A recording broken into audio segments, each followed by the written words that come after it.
Words are about to be spoken on the Extreme Life of Matt Hardy, presented to you by the Ad Free Shows Network, Podcast Heat, and Wrestling According to Alba.com. I'm John Alba. That's the broken one, the woken one, the spoken one himself, Matt Hardy.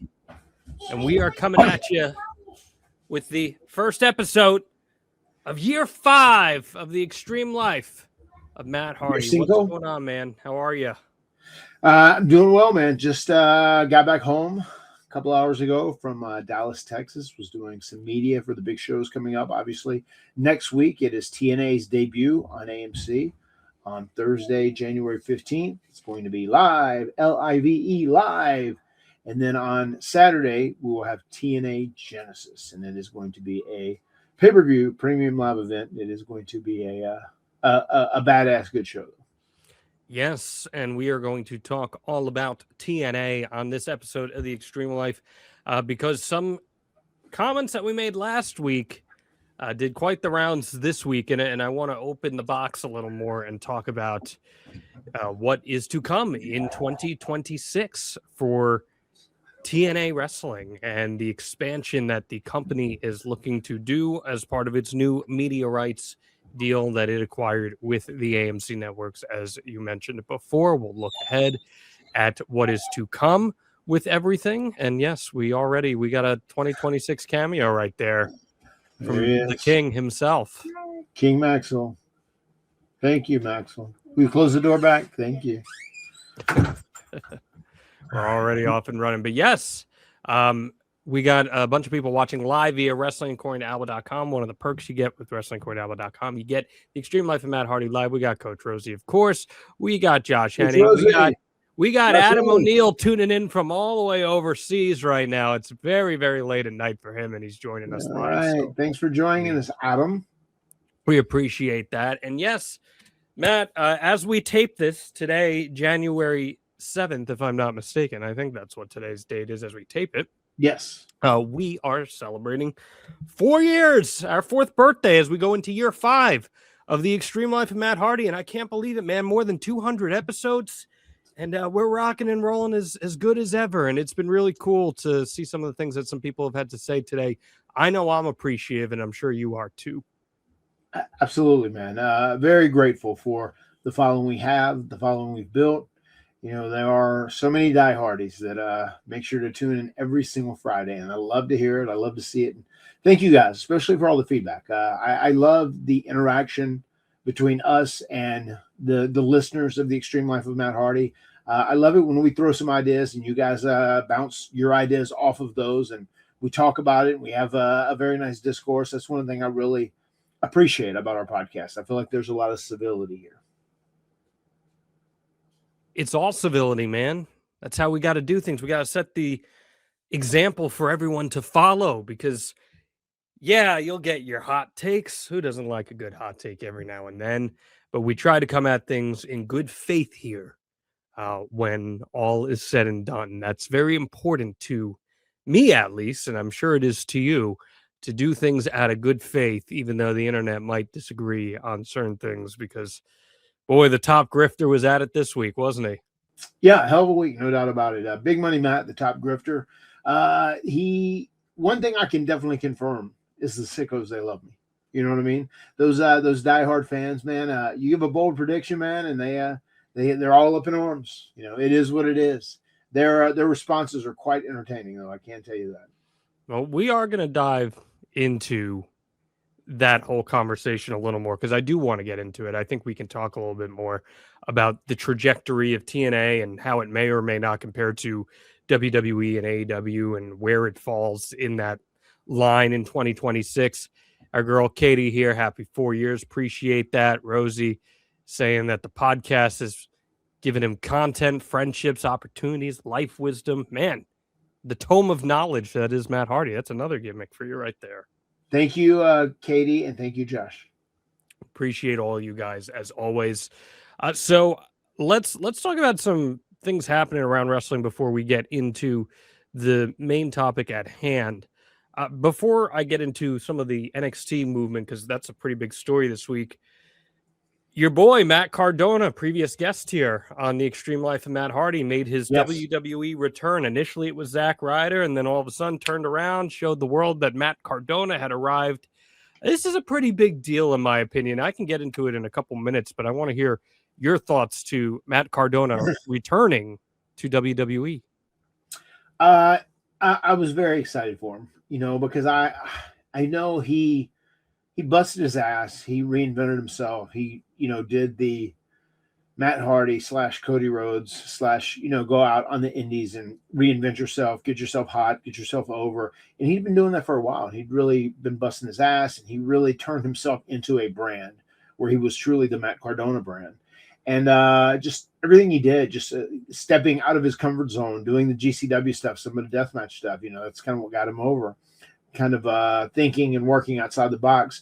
But, dude, I know he wanted that opportunity to go back to WWE and really show him that he belonged and he could be a player. And he got it, man. He got it, and I was so happy for him. Whenever I learned he was back, super excited to hear that for him. Well, he said it was very important to him that if he went back, it had to be on his terms under his name, and he got that. Yeah. And Cardona did a lot for the indies. I feel like he was the biggest star on the indies for the past 5 years. He elevated a lot of people. He gave GCW a lot of equity. Did a nice job with TNA. Did some AEW stuff too. Yeah. I thought he did a hell of a job. What do you think he did for the indies? He is a guy that has name value, that has equity from being on WWE TV for so long, obviously as Zack Ryder, but he was able to be a face, and he really built the Matt Cardona brand. He was dead set on that, like that Matt Cardona. He was not going to accept Zack Ryder. He said Zack Ryder's dead. He's moving on past it. And, he got over. He was a name that people knew because they'd seen him on WWE TV, and he would go to indies and he would help sell tickets, and he would help a lot of new eyeballs get on other promotions or on younger talents, other hot upstarts that really hadn't been given any TV time yet. And he did that. I mean, he brought so many eyeballs and fans to GCW, and I feel like in a lot of ways he was the heart and soul of GCW, especially when it became like a real cultish fan favorite promotion, The GCW sickos? Yeah, sure. The GCW sickos. I gotcha. Well, keep in mind, this is a guy who stepped outside of his comfort zone. He did all that deathmatch stuff, which was not anything he had ever done before. Yeah, for sure. I mean, he earned a lot of people's respect by doing that. And, once again, it is one of those things where he switched things up. He did something that people weren't expecting, and he really legitimized himself. So what do you think a role looks like for him in WWE now in 2026? I mean, it's going to be very interesting just to follow it and see what WWE eventually does with him. How they're going to position him, and it's one of those things. I mean, he's like, it is what it is. He said, like, I want to go back to WWE. He said, I got the opportunity to do it, and he's going to make the most of it. And if it doesn't work out, then he'll go back to doing indies and everything else. So it's cool. He's still going to be doing the appearance that I'm doing with the major wrestling figure podcast, the one that's going down on Sunday, January 25th in Orlando. So he'll be there. He can still do some stuff like that. So it's cool. It's cool that he can still do some outside projects, because WWE's kind of loosened up on a lot of those things. Katie's saying still skeptical that they'll use him productively, hoping they don't just have him sit and waste time during his prime. Any concerns about that for you? Well, I mean, if you are going to go back to the WWE, which is the dance, and you're going to try and make a name for yourself, I mean, you got to do it when you get the opportunity. So, I mean, if he does go and he's got a good deal and makes money and, gets some good TV exposure, whatever, if they don't utilize him right, then he can leave whenever his deal's up, or, step away and go back to doing whatever he's doing. But I think it was the right time. I think he has gotten hot enough, and he has done so much. He's kept himself so fresh, and I think he will. I think he will succeed in WWE. I don't know if he will succeed at the highest level, but I think he will be very successful this time around. Josh saying, I hope they team up Matt and Chelsea Green down the road. What a huge potential for a lot of good stories. So I think Chelsea's been doing exceptional work. And as much as I enjoy Julia, I don't love Chelsea losing the United States Championship on the women's side. And I thought her pairing with Ethan Page was great. Carmelo Hayes, he should have that U.S. title for a hot second, but it would be pretty damn entertaining to see U.S. champion Matt Cardona and U.S. champion Chelsea Green paired up together, wouldn't it? Yeah, and I mean, I'm sure they would enjoy that. I'm sure that's their dream, right? To get there and work together, just so they're on the exact same schedule, and they're sharing their love and their passion of wrestling together. So, yeah, that would be cool, man. And I think they would be really, really good together as well. Should call themselves the sports entertainers, because that's what they are at their heart. There's no doubt about that. Or as Absolutely. They would say it up in Chelsea Green's Canada, no do to boot it. Right. So there's a lot going on, though, in that realm, Matt, especially on the NXT side. A lot of call-ups happening. You know, we did our bold predictions last week, and you and I had both talked about how we kind of expected Jordynne Grace to have a bigger 2025, and she didn't in WWE. Now she's on her way to the main roster. Javon Evans is on his way to the main roster. Joe Hendry seemingly on his way to the main roster. Obafemi vacates the NXT championship after beating your boy Leon Slater. He's on his way up to the main roster. Sounds like Blake Monroe, formerly Mariah May, is on her way to the main roster. Potentially Lola Vice and JC Jane are on their way to the main roster. That is a lot of people moving up at once. You're taking a lot of vested interest in some of these NXT talents. You're really enjoying the talent developmental process. What's your take on pulling the trigger on bringing everyone into the fold here and trying to inject some life into the product? I mean, it just sounds like they're looking to freshen up both Raw and SmackDown. And I mean, that's a good way to do it. I mean, that's the purpose of NXT, to have people work there to kind of get used to the WWE television style, how they do things. So they're ready when they go to the big roster. They know what they're doing already. So all of those guys have very good experience. They've spent plenty of time in NXT, and a lot of them were great before they even came to NXT. So they're good, and now they're down with the WWE formula. They understand the process. So I think it's going to be good. I think it's good to inject some new life on both Raw and SmackDown and kind of mix things up a little bit. You have to shovel things up every so often. Trick Williams there, of course, and I would imagine Sol Ruka will probably be up at some point soon. If you're an established talent already on the main roster, you see all these new names coming up, you've been in this position. Is there discourse among the locker room about, hey, what does this mean for us? Does it make you hungrier? What's the typical reaction like? Well, I mean, they're going to try and build some of these guys. Whoever they choose to put out on TV in the beginning, they're going to have to push some people and build some people. And I mean, there's only X amount of number of spots, so that means you got to bust your ass, and you got to work hard, and you got to get over and stay over if you want to stay employed there or stay on that roster. I know there's a lot of talent in those names I just threw at you, but if I had to ask you to make another bold declaration here, who do you think has the highest ceiling on the main roster of all those names? Of all of the names that you gave me? Yeah. So we're talking Obafemi, Trick Williams, Jordynne Grace, JC Jane, Blake Monroe, Javon Evans. There's a lot of really talented people. I would probably say Oba. I mean, Oba, I feel like he stands out the most, and he has the look of a superstar. That's kind of the look they're going for, for WWE superstar. And he's also very charismatic, and he's very cool just in how he carries himself. I think his charisma is incredible. I think he's pretty good in the ring too, which is always going to help you. Do you think his ceiling's higher than Trick's?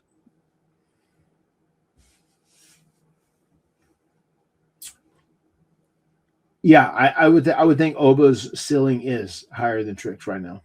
I think Trick can do very well for himself too. I think he can be a big deal, be a big star.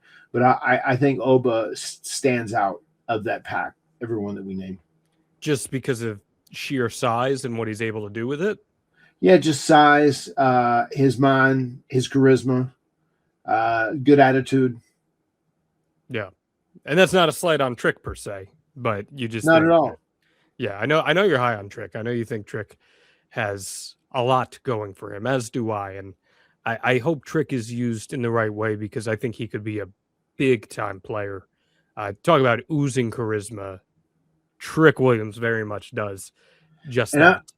I also think that Jordan Grace and Blake Monroe will kill it too. I think they'll be a great injection into the women's divisions. I think there is a very big ceiling for both of them, especially Blake Monroe. I think Blake Monroe could be WrestleMania main event type at some point for WWE. So we'll see what ends up happening. Look, she's proven she can hold her own at a high level. You know, she won the AEW Women's World Title at Wembley Stadium, and there's something to be said about that. So seeing what ends up coming for her as she likely moves on to the main roster here as well. Anything else float past your radar this week that you'd like to hit on before we get into our main topic of conversation here? I got to watch the CM Punk Braun Breaker match. I enjoyed it. Braun really is just such a freak athlete, man. He's just so explosive, so sudden.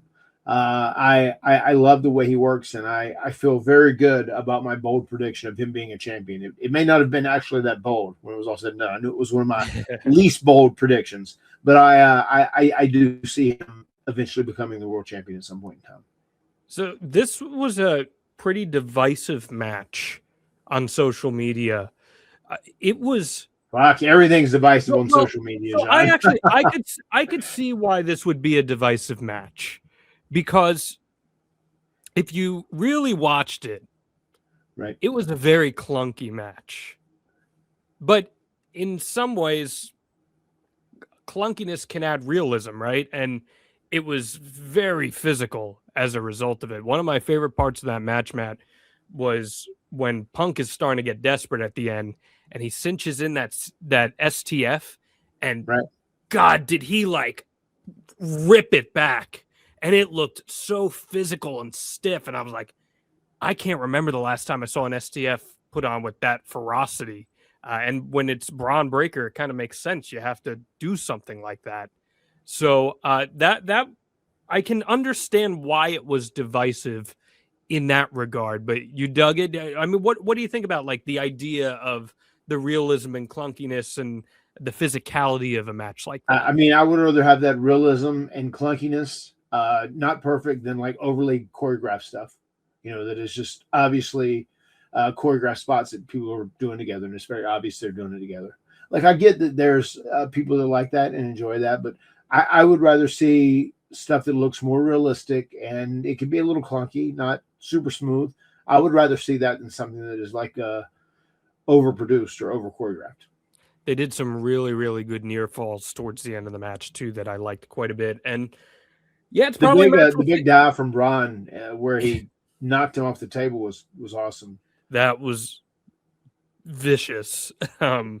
Punk nearly wiped out going to the outside too on the dive. That got scary.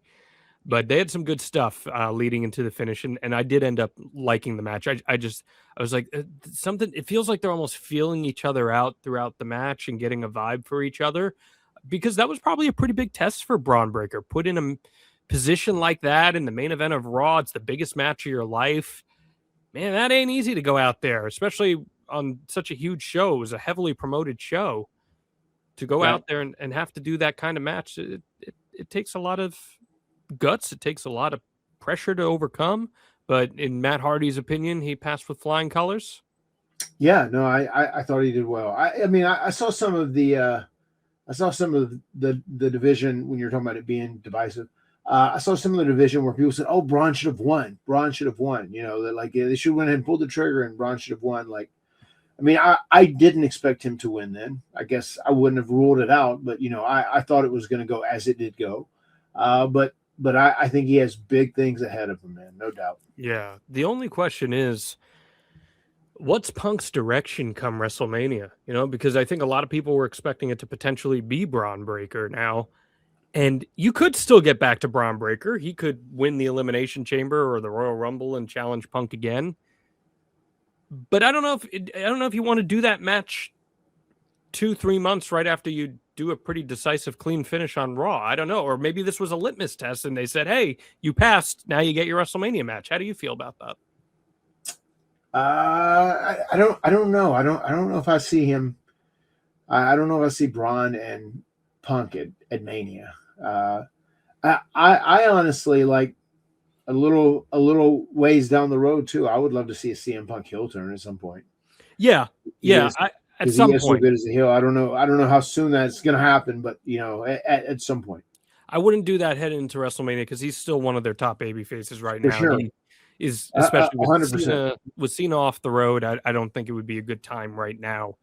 But I'm just going through the options in my head of like who's going to face Punk at Mania, and it makes you think: could it be one of those NXT guys that they're calling up? Could it be an Obafemi? Could it be a Trick Williams? Things could get interesting if they went a path like that, and that'd be pretty unprecedented for them. That would be. I certainly would not expect that. So I don't really know who it would be. I don't expect it to be Drew McIntyre again. He's got a 3 Stages of Hell match coming up, which I dig. I like 3 Stages of Hell. That's not a stipulation we see too much in WWE. Right. So I can definitely get down with that. But hey, Coach Rosie says maybe it's Jeff Hardy. Maybe it is Jeff Hardy. You got any Saudi tickets booked coming up in the next few weeks? Any extended road trips I don't know about? No. I'm going to get a random text from you at like 4 a.m. when it's like actually 3 p.m. for you. And I'm going to be like, why are you texting me right now? And then I'll say, okay, I see. All right. What number do you want to be on the Rumble this year? 7. 7? 7. It doesn't seem like that'd be to your advantage. Well, it's not. It's my favorite number. Okay. I'll run the whole while. Okay, I'd see. Just throwing it out there. I don't know. It sounded like the Usos. I did see their promo too when they came out and just did that promo. They were talking about how they're ready for anybody. It's very interesting how open-ended it was. Well, they're building a whole ass arena for the Royal Rumble. So yeah, I saw that. Yeah, so yeah, that's for Mania, I believe, right? Or for Mania, rather, not the Rumble. Yeah. So, hey, shout out to your future wallets, I suppose. Anyway, we got lots to get into here on the Extreme Life of Matt Hardy. But before we can, I gotta do. Please hit us with that Matt fact. Matt fact: Matt often snacks on egg white, feta, and spinach wraps. Okay. How Greek of you. Do you know where those come from? Where do they come from?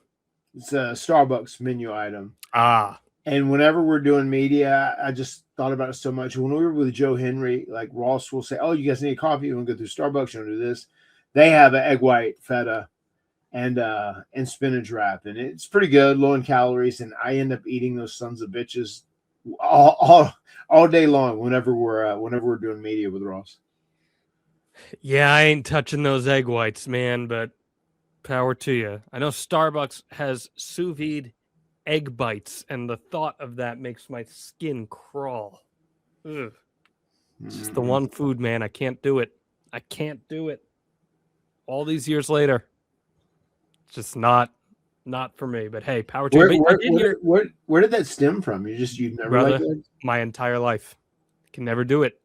And I'll eat anything except that. It's crazy. I mean, I did hear you got some good Texas barbecue late at night, though. I did, yeah. We snuck in there and got it. Yeah, barely. We barely beat the buzzard. We walked in like with 2 minutes left, and man, they cut it fresh. It was a big piece. I should have taken a big piece of all the brisket and stuff that they were cutting it from. It was great. I'm just mad I didn't get a picture of this barbecue. Yeah, no. Yeah, I wish if we hadn't been in such a rush, I would have. I got a video of them cutting it because it was nice, very nice. Okay, all right. And where was the place? Shout out the place too, man. I love it. Coleslaw complements pulled pork perfectly. I love it so much. I like it with brisket as well. But like if I have some good pulled pork and good coleslaw, man, I'm in heaven. They complement each other so nicely. I don't know about you. I always, after barbecue, always get the meat sweats. Like always. Really? Does that hit you? Nah. Well, it doesn't hit you because you're rocking Mando whenever you're That's eating it. barbecue.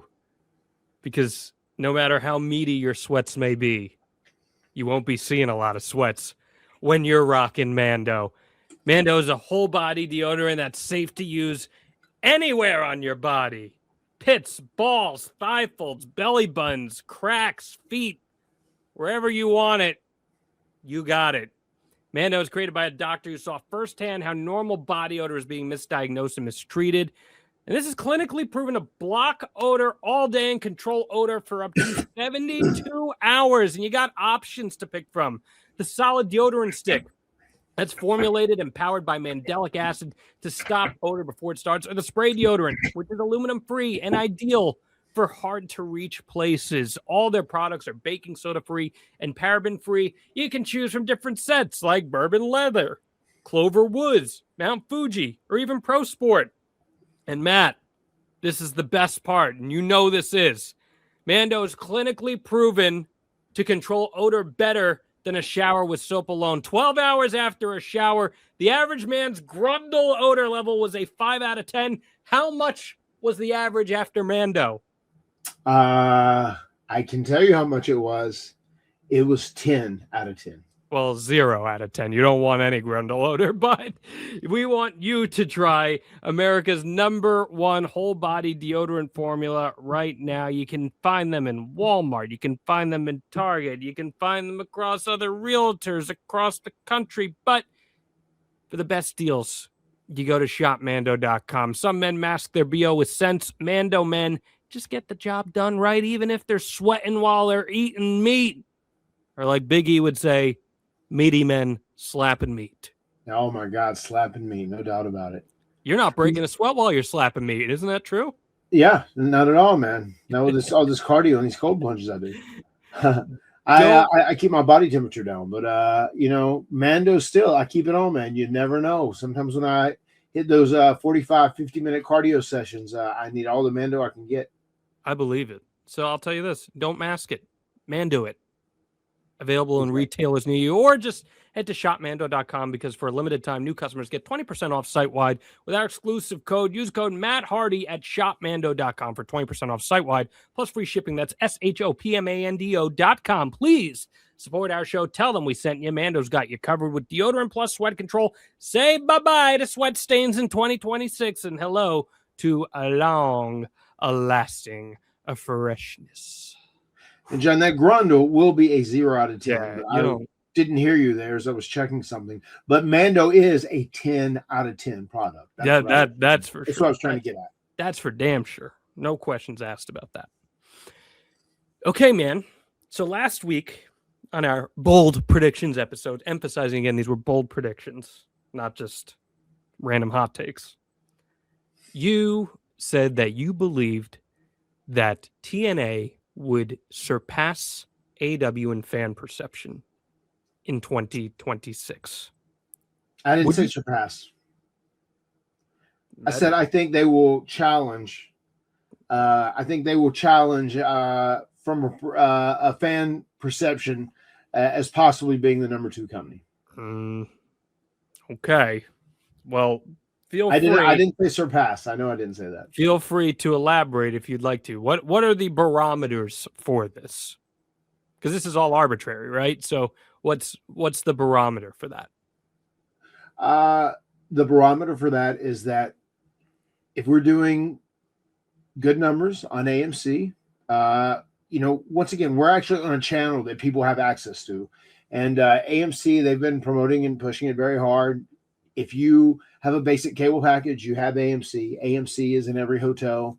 AMC is a big deal for us. And I think there's going to be a lot of people that are casual fans that don't necessarily care about the inner workings of pro wrestling or WWE Unreal or, what the internet says, whatever else that, might tune in and say, oh, watch some pro wrestling. It's on AMC, especially if they're a big AMC fan in general of the channel. I think if we can attract some new eyeballs, that will obviously help other business. That will help ticket sales in live arenas.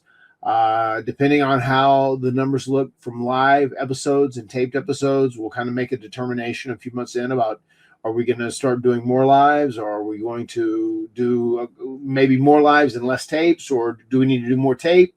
All this stuff will be figured out. But I do think there is a very strong possibility that we could get the ball rolling really good this year. And I think TNA is going to look like a major player. And I think it is something where there would be some people that go like, hey, this is like a different kind of wrestling. It's more of like what I think the traditional pro wrestling is. Maybe have a little sports entertainment rolled in on it, rolled together with it. And I think there's going to be some people that say, like, I don't know, man. It seems like this is the next best thing following WWE. I think there'll be some people that will have that mindset. But if something is traditional, how can it be different? I mean, it can be produced different. Like, I know there's already talk about doing stuff a lot more cinematic in some of the vignettes we do and character introductions. And I just think some of the pieces, I feel like if we can kind of mirror, we're on AMC and they have all these great shows like Breaking Bad, Walking Dead. If we can have a cinematic feel to the show as well, I think that would be something we can kind of start doing to carve out our own identity. That's interesting that you bring that up, because did you watch any Lucha Underground when it was on?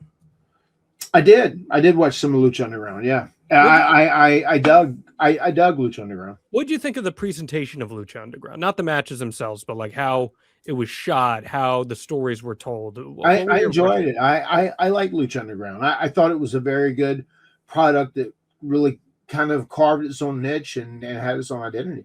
Well, because you talk about cinematic, I feel like that's probably the closest to theatrical. Like when I say theatrical, I mean like stage, I mean like movie style presentation of pro wrestling storylines, where they very much had matches, but it was like mini, I don't even know what, like mini movies almost, as ways of telling their stories, which was definitely outside the box for the time. And I don't know if wrestling was ready for it when it happened per se, but it was definitely different. So that's interesting. Tell us a little bit more about that, because that's the first I'm hearing of this. You think that we could see a difference in TNA's presentation outside of the ring? Like, what would that look like if Matt Hardy had his way? If Matt Hardy had his way, if Matt Hardy had his way, if I was booking, if I was the booker, I would try and put a little bit of something for everyone. You know what I mean? I would try and make it a variety show to a degree. I would have some great matches on it. I'd try to have some badass vignettes. I would have something that had a little bit of a cinematic feel to it, whatever. And I would like to make our vignettes and pre-tapes feel more like AMC, just like a Breaking Bad, like a Walking Dead. Maybe even have the shot look a little different, like you're talking about those mini movies, have some of that stuff in there. I would like to keep the show moving. I would like to keep it very entertaining. And I would like to have a little bit of something for everyone. I would like it to kind of be a variety show to some degree. What do you think a new viewer who turns their channel to AMC for the premiere, what do you think is something that they should expect to see when this show premieres on a new network? I mean, I think they're going to see on night one, there's going to be a great night of wrestling. I think that is that's definitely going to be on the docket. I also think too they're going to be introduced to a lot of characters that are really interesting and cool. Like I would like to do that too. Some of the even, like a Mike Santana, for instance, who has never been like a massive star somewhere. I would love to see like packages of him explain his background and his personality, because I think that's stuff people would really get emotionally invested in. Like when you hear a story and you learn about his grind and what all he's done to get to where he's at now, and the story of him and his daughter. I mean, I feel like we need some personality profile pieces on people like Mike. Leon Slater, I would love to see one, kind of tell his backstory as well. hell, a lot of people are going to know me and Jeff, but it would still be nice for some of the newer viewers to maybe even update them with that too. You know, I think things like that, like personality pieces, like give a person's history, like what makes them tick, what makes them who they are. I think it would be cool to have a couple of those every episode. So that's what I was going to ask. That's interesting that so you're essentially saying reintroduce these characters to the audience. Yeah, I mean, this is by far the biggest stage, you know, that they've ever been on. Ever. Bigger than when they were drawing 1 million plus on Spike? The character, I mean, how many characters are at TNA that were around then? No, but you're okay. So you're, I mean, that's what you weren't referring to TNA. You were referring to the wrestlers, not TNA. Yeah. Okay. So my question to you was going to be, how do you think TNA should approach this debut on AMC in terms of bringing it in front of a new audience?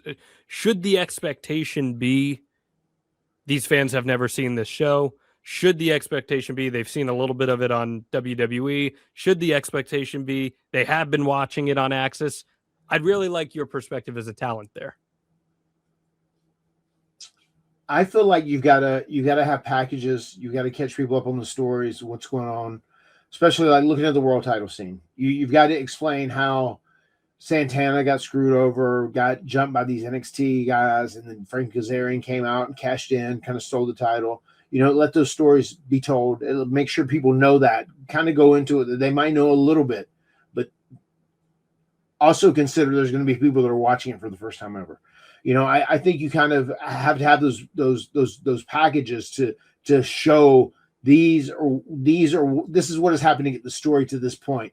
And then I think it's a episode that you need to make everybody happy. I think this is a show where you're not going to try and get heat. You want to make people happy in this first episode. You want to try and make the first episode a celebration. So it will be a celebration of what exactly? These stunt sequences are like nothing I've ever got to do before. There's a scene that takes place at a car wash, fighting with water around you, soap, all these like spin, what are those called? I don't even know. Those. There's just a massive amount of fighting. This is the most in-your-face, visceral film I've ever been a part of. A celebration of getting what you want whenever the match is happening. You know, where we're not trying to get heat. This isn't going to be Gunther forces John Cena to tap out and he smirks. You know, this is where I feel like we've got to go into this with the mindset like we need to show these people, you know, catch these people up to speed that might just be watching for the first time ever because it's on AMC now. Catch them up to speed on how the story got to this point, and then let's make them happy and let's like kind of in the story, or either like make sure the story is ready to go to the next chapter, whatever it may be. But I think you do that in a way that it puts a smile on everybody's face where they're like, man, that shit was cool. I want to watch it again. Well, that's interesting you say that. And I'm glad that you said that because consumer hat on here. I would argue that TNA historically has always struggled at landing that last big emphatic moment in its stories where they will do a lot of building up to something just to kill it with heat. And it happened a lot in the Bischoff Hogan era. It happened a lot even last year with Mike Santana and Joe Hendry specifically. Yeah. So Mike Santana has been screwed over for this championship. Some would argue they got screwed over at Slammiversary, and then he wins it at Bound for Glory, and then he loses it shortly after. Now he's chasing it again. If he wins it again, which I think he's probably going to win it again, I'm not trying to put words in your mouth, but what I'm hearing is you're suggesting that let that be the note that this show ends on and tells people this is your top guy, this is your star, you need to tune in to watch him next week. Am I off base in that? No, that is my belief as well. I think we clearly want to signal like Santana for right now. He is our guy. He is the guy that is the champion. He is the top single star in the company, and we want to paint him in that light, and we want to run with him as much as we can. Now, with that comes the temptation of heat, because people will argue, well, the story never ends, and now next week we got to give people a reason to tune in, so we got to end it in some letdown way that makes people want to see the babyface rise above the hurdles. Well, I mean, you've also got to think we also have a massive, pretty major pay-per-view coming up that Saturday where there's also going to be some other stories told. So that'll be a great bridge to get to the next week at the live in Albuquerque. But I mean, I think this needs to be a feel-good episode. I think the debut episode needs to be a very feel-good episode.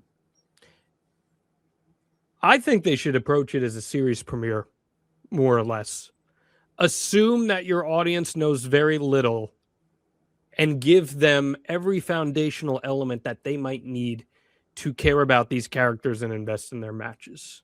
No, I mean, I absolutely agree with that. That's what I'm saying, with especially the people that are going to be first-time viewers. I mean, we've got to catch them up and let them know how these characters got from where they started to this point, and like, what is their story? What are their motivations? What do they need to do to overcome the odds? What do they need to do to overcome this obstacle in their path? I would argue that it should also be a stage where you platform a lot of younger upcoming talent on a major show, where they're given opportunities to capture an audience's attention and show what they can do. Do you see a path where we see more integration of some of these younger talents? We saw Bear Bronson did get a little bit of a showcase spot this past week. I thought he did a real nice job with Frankie Kazarian. We know Leon Slater can go. He had his good match with Obafemi on NXT. I mean, do you see that being part of the focus right out of the gate for TNA? I mean, yeah, there's people that are gonna, we're gonna have to get young stars over. I mean, that's something you're continuously doing because the story never does end, and you're always going to need new, fresh faces to interject into these stories. I mean, right now, I can tell you what are the matches that are advertised that they have out there. It's Frankie defending the title against Santana. It's Leon and Myron. Is that right? Pretty sure that's the match. They gave us our match this week so we could announce it. It's going to be myself and Jeff and Elijah taking on Order 4, Mustafa Ali and the Great Hand. So that should be a fun, great six-man. And I'm sure we'll have some sort of interaction with the Righteous, especially following the promo that we have that happened on Thursday night. It's Friday morning if you're watching this. Last night, the promo that happened there, I'm sure there'll be some sort of interaction with us and the Righteous. So I mean, there's quite a few stories that have been built up that are going to be taking place and either going to its next chapter or wrapping up. I feel like in this first episode. Yeah, sorry, my mic was freezing up there for a second, but ultimately the story revolves around Mike Santana chasing that gold, doesn't it? Like that's the big anchor of this AMC premiere. It is, no doubt.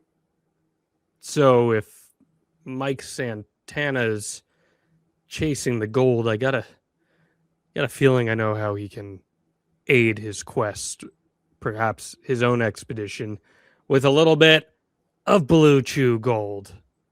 You already know what time it is, Matt. It's time to level up, and Blue Chew just dropped something crazy. I'm talking next level TNA World Championship belt, gold-plated energy.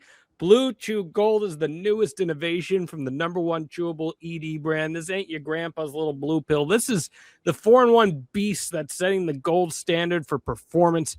We're talking 2 ingredients for blood flow to keep that rocket pumping, mixed with apomorphine and oxytocin to turn up the arousal and connection in your brain and in your body. Blue Chew Gold dissolves under your tongue, and it works in as little as 15 minutes. That means you can get on quicker and stay in the game longer. It's elevation without hesitation. Man, if it works within 15 minutes, that gives a guy like Mike Santana quite a bit of motivation to go out there and kick Frankie Kazarian's ass real quick, doesn't it? It certainly does. And like you often say, he'll have 3 legs too if he chooses to go down this path. I guess that would make three limbs to kick with. Yeah, that's more than fair. It also gives you an advantage of kicking out too, I suppose. Hey, any way you can make a match easier, you do it. So make life easier by getting harder and discovering your options at BlueChew.com. We got a special deal for our listeners. Get 10% off your first month of Blue Chew Gold with code HARDY. That's promo code HARDY, HARDY. Visit BlueChew.com for more details and important safety information. We thank Blue Chew for sponsoring the extreme life of Matt Hardy and potentially even Mike Santana's pursuit of the TNA World Heavyweight Championship, though I should say that is just my discretion and my editorial note as well. Though I got a feeling he could get down with that. I got a feeling about that. Yes, So I can also get up with that. Zinga. So to bring the conversation full circle, though, perception is reality. And the reality is, Matt, that as we've talked about so many times on this podcast throughout the years, TNA has been dead so many times, right? And it kicked out right before it met its maker. Every single time it finds a way to survive. So it was clearly once the number 2 promotion in the United States without question. But it has been taken back quite a few notches over the last decade, not really at the fault of any performers, I would say, but it's had a lot to overcome. And in this very saturated market where there's so much great quality wrestling out there, we didn't even talk about New Japan where Tanahashi just retired. Like, there's just so much out there. It's really hard to find your spot. And the big part of the foundational argument that people keep talking about with all this is, and I see both sides of it. What do you think would be a great number for TNA to debut at, viewership wise? I think if a great number to debut at, I think if it did 300,000 viewers, okay, that would be amazing. Okay. You know what I mean? And I have no idea. I mean, they seem like they're pushing it pretty hard. I know, on Access and with all the information I have with that and like the TNA Plus, like over 100,000 people end up watching it every week is kind of what it is between subscriptions and the deal with the Access TV, whatever. So I don't know, man. I mean, we are on a channel that everyone can get now. So many people, complain like, oh, I don't get this access. I don't get this. I don't get this. Mm-hmm. So it's going to be real interesting. And I really don't know. I don't know. I mean, I don't want to set expectations too high. No, I understand that. I understand. But I do feel like that. I feel like it's going to do good, and I think we're going to build. So 300,000. You think it's potentially attainable here? Yeah, I mean, I think so. I mean that's probably on the high side. But, Mm-hmm. I think that is possibly attainable, especially being the first episode and the curiosity of people just wanting to tune in and see what it looks like. Okay. Now, to continue to grow that audience, the product has to be great. Do we agree on that? Yeah, the product has to be good. People have to enjoy the product. Right. And it's very hard to grow an audience for any TV show. A lot of TV shows now, they debut strong and they either sustain or they go down. It's very hard to grow your audience over a period of time. So I put that as a measured expectation for anyone who's tuning into TNA and wants to judge how their debut goes for better or for worse. Now, AEW, Dynamite specifically, I would estimate probably averages in the 600,000 to 700,000 territory right now. That's when you add in the viewers on Max, which I don't think the viewers on Max, I don't think it's a huge number. Hello, Evie. You can go outside. Please go outside. We have to finish, okay, baby? And we can play. So I think the viewership on Max is probably, I say this off nothing but my own intuition and nobody saying this to me, it's probably about 100,000 is my guess on Max that people are watching, to maybe a little more, probably not less. So 600 to 700 is probably where Dynamite sits. So about double or a little more than double of what you're talking about there with what TNA could potentially do. And my whole argument, Matt, has just been that foundationally and from an infrastructure standpoint, WWE and AEW are in such a different league than any other promotion, let alone TNA, but any other promotion, just because of the amount of money they have behind it, the fact that all or most of the talent are full-time in those promotions. They're able to make a full-time living off those contracts, which is not the case for everybody in TNA. It's not the case for a lot of people in TNA or any other promotion out there, quite frankly. So that's why I believe the measured take is to say two things can be true.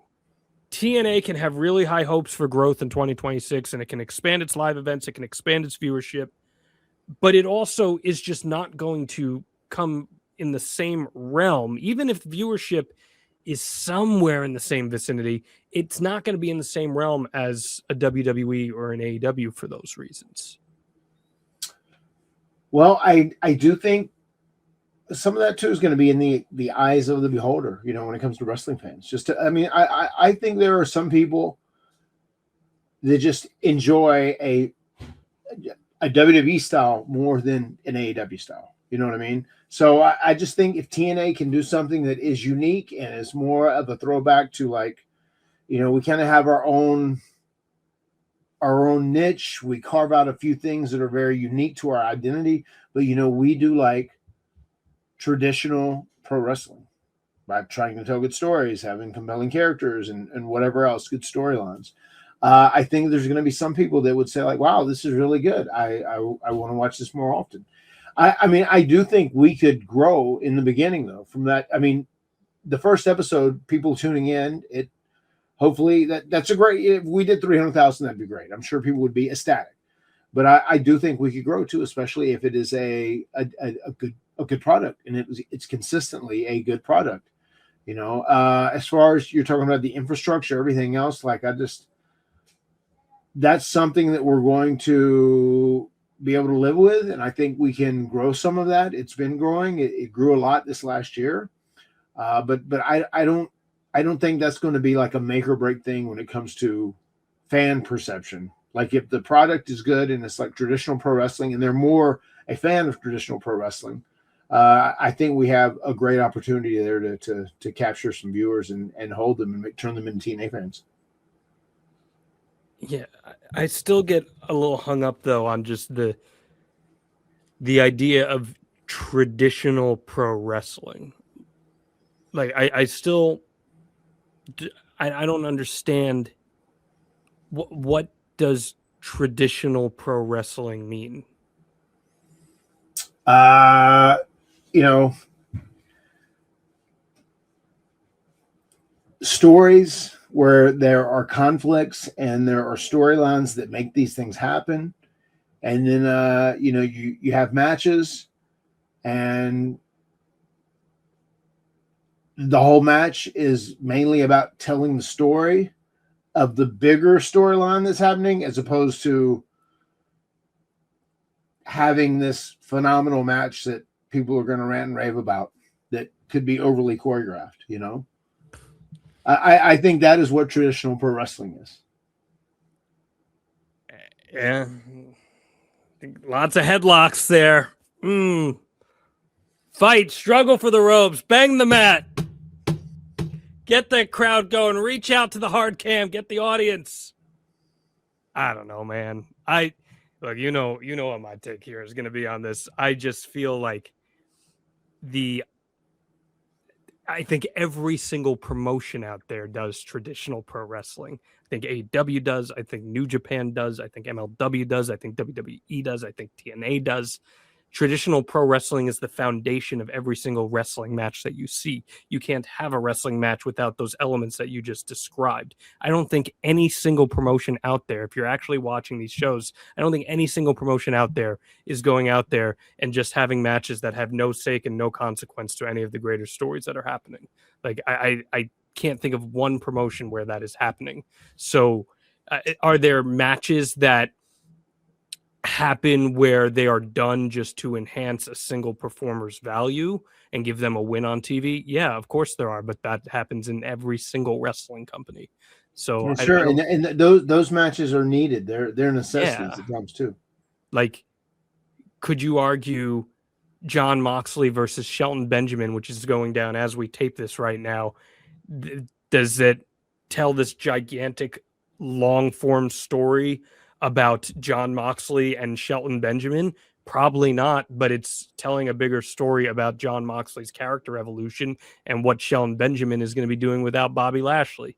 So, like, and that happens in all of these promotions. So I get hung up on the term traditional pro wrestling because I think everyone is doing that foundational element. And then it comes to how do you differentiate yourself from the others? And my biggest holdup with TNA, and look, I want TNA to do, I want TNA to be great and to do really well. But my biggest hang up with TNA for a lot of its time since Hogan and Bischoff took over, and I think a lot of fans share this sentiment, which is why a lot of fans tuned out, is because it became WWE light when TNA was such a tremendous alternative for so long. So I think a lot of fans really want to see with these new eyes how TNA is going to lock in and provide something that fans can get really, really excited about. I feel like too, even more than that, one of the issues was it kind of became WCW, and they were even in ways they were using a lot of those guys that couldn't go at the level they need to be going at that time. So that was a big issue with that TNA, I think, more than anything else. Yeah, and when I say WWE light, the context, and that's not like a knock on WWE. What that's saying is, no, I get. Why would I watch the diet version of WWE when I can have the sugar-filled version? Right. So that's kind of the idea here. So that's what I want to see from TNA in this new AMC era. I like what you said about the more cinematic vignettes and stuff. I think that's cool. That's different. That's something that isn't really being done in wrestling, and that's stuff that will help differentiate the product and make it be something that people are going to really lock into. So did you see any of the stuff that I did, like where the Righteous, whenever they kidnapped me from ringside and they went back and woke up, and it was like it wasn't super confrontational, but it was just weird and kind of creepy. They had me, I was like knocked out, and I was trying to struggle to my feet to kind of get away from them. Even I like that, the feel that had, you know what I mean, as far as storytelling, as far as the cinematic effect of it.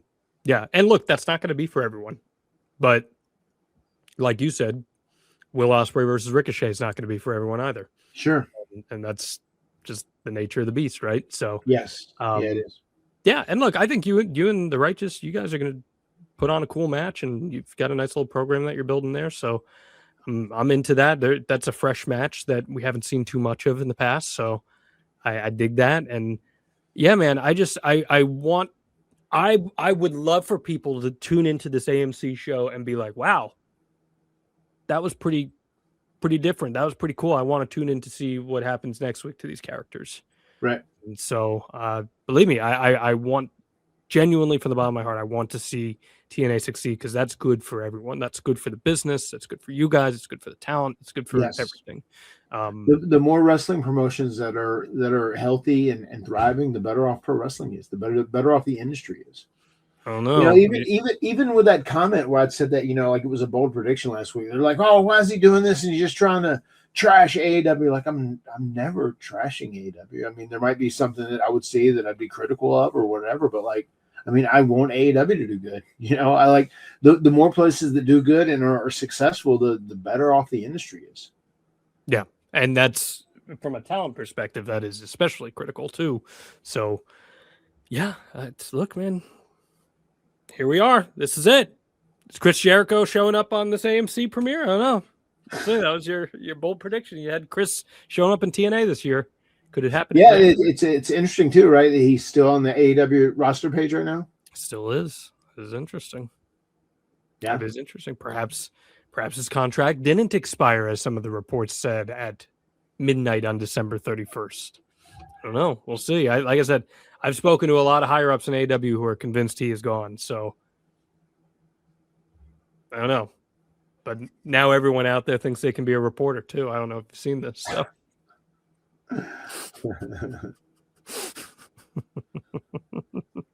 Mm. There you have it. Oh, I could go there, but I'm not going to go there, Matt. I'm not going to go there. Oh, goodness gracious. But I'll tell you where you guys can go. As I tell you every week, advertisewithhardy.com. That's how you promote your business to the extreme. Get out in front of thousands of listeners and viewers every single week. Advertisewithhardy.com. Man, what a year we're going to have ahead. We're going to do more Hardy parties. It's going to be awesome. Excited for you guys to debut on AMC. Excited to watch that show. Excited to see wrestling fans get excited about TNA. Yeah. That's great. That's awesome. It is great. So anything else you want to add here? I do want to add, now that you mentioned it, if you are watching this on Friday or even on Saturday, myself and Jeff, we're going to be at Columbia this weekend at the Columbia Comic-Con. It's going to be a Central Carolina Comic-Con is what it is called. It is in Columbia, South Carolina. We are going to be there. It's at the South Carolina Fairgrounds, and we're hoping to see you. The words have been spoken. We'll see you next time right here on The Extreme Life of Matt Hardy. Delete!